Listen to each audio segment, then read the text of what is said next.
I've been thinking about this video, about making it and what to say in it for quite some time now, so let's see if I can pull it off in 10 minutes. To anyone who's watching the political process, there's ample evidence that there's a debate right now raging between roughly the two sides of the political spectrum that's pretty heated. You have people, seemingly good, nice people on both sides, getting extremely emotional, extremely angry, and they can't seem to find any common ground. You know, I could be describing my views, and someone else who I would not consider an evil, vile person would come out and call me various names. I've been called, for my belief in liberty and individual rights, I've been called a monster, a sociopath, and worse. What is it?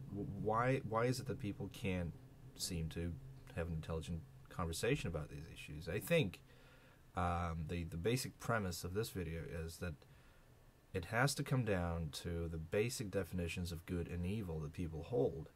And those definitions, when you get to the bottom of it, are very, very different. And that is why, again, people who are not villains, they're not malicious, they are obviously trying to follow what they believe to be good, on both sides can sit opposite each other and call each other monsters and accuse each other of being evil. That has to do with the definition of evil and good. So let's try to explore that. It is my opinion that people on the left, roughly on the left of the political spectrum, people on the side of things like social justice and what else? You know, people who hold those kind of values, helping others, taking care of the needy and the underprivileged and whatnot. Those people believe that evil somehow resides in the actual human circumstances. What I mean by that is, when they see someone who's homeless, hungry, has no money, has no job, has no health insurance, they declare that evil. That condition in and of itself is evil. When they see someone, without a home, without money, without health insurance, somebody suffering, experiencing discomfort or suffering, they declare that evil. I will try to explain to you why that is a wrong view, and that's fundamentally wrong. And to use human suffering as a standard of good and evil is, although it's kind of, you know, on a simple level, it's kind of almost self-explanatory, and it's wrong. And here's why. Discomfort, suffering, and pain are part of existence. A lot of things that we do in life, a lot of things that we come across, a lot of things that happen to us may be painful, may lead to suffering. But that in and of itself does not make those things evil. I urge you to think about the fact that good and evil really should only belong in the realm of human action. We have moral categories. Nature, for example, does not have moral categories. Would you declare a hurricane evil or good? It's ridiculous. It's an irrelevant. It's a wrong kind of question to ask. A hurricane or any kind of natural disaster is not evil, and it's not good. It just is. Okay. You cannot apply moral standards to acts of nature. Let's take that one step further. What if a hurricane came over New Jersey and knocked down my house, and I was left with nothing? Would that be unpleasant to me? Absolutely.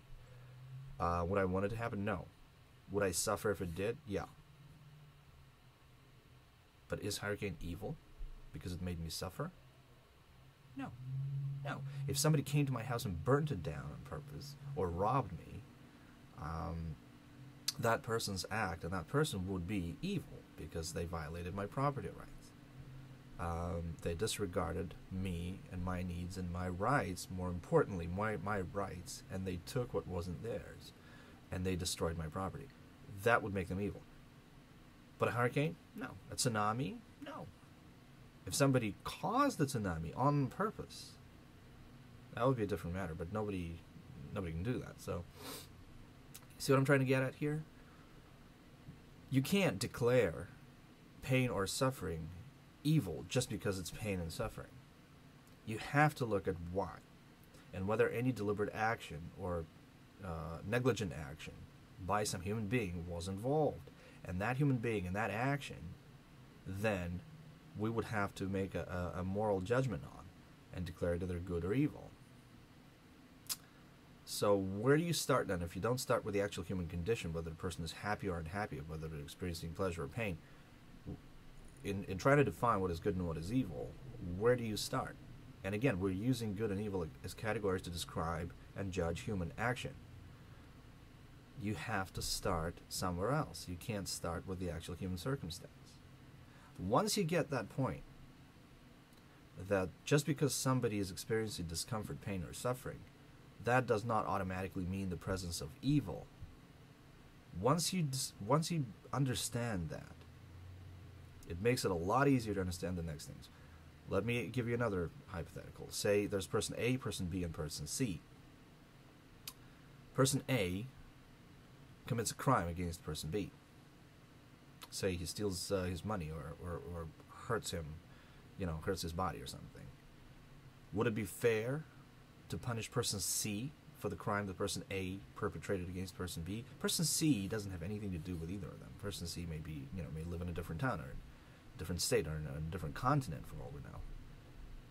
We know that they didn't have anything to do with person A hurting person B. They're just another person. They happen to be a completely separate person from both of those people. Would it be fair to punish person C for a crime that person A perpetrates against person B? Of course not. Of course not, because person C has, again, nothing to do. So you can't punish somebody for a crime that somebody else committed. Right? That wouldn't be fair. What if nobody committed a crime, but somebody suffered some kind of discomfort? For example, again, a hurricane knocks down somebody else's house. There is no person A. There's a person B, and there's his property. And he finds himself in a difficult situation because of a flood or a hurricane or something else. Or they fall ill and they need to get treatment, and that treatment costs a lot of money. Person C, again, did not commit anything against person B. Would it be fair to punish person C for something they didn't do? No. But see, in the modern political language, the leftists find it perfectly fair to take person C's property and give it to person B just because person B happens to need it.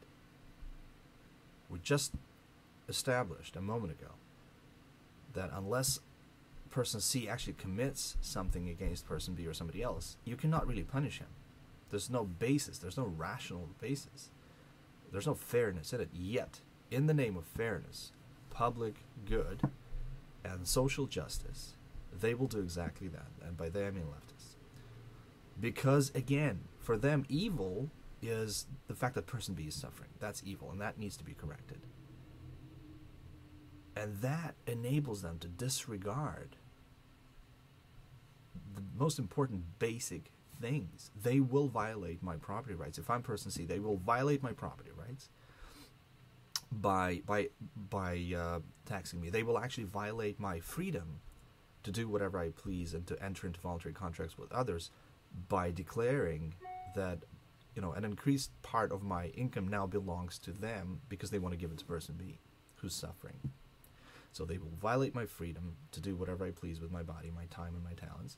They will take my property in the name of social justice. Are they doing any justice to me? No. They're committing an injustice to me.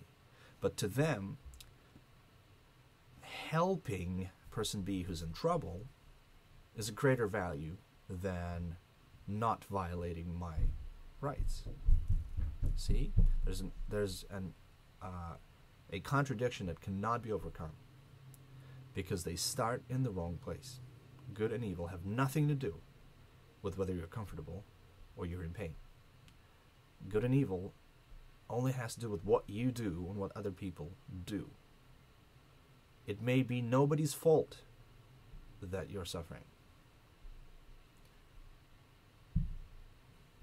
It may be nobody's fault. I certainly have nothing to do with it. I didn't cause your suffering.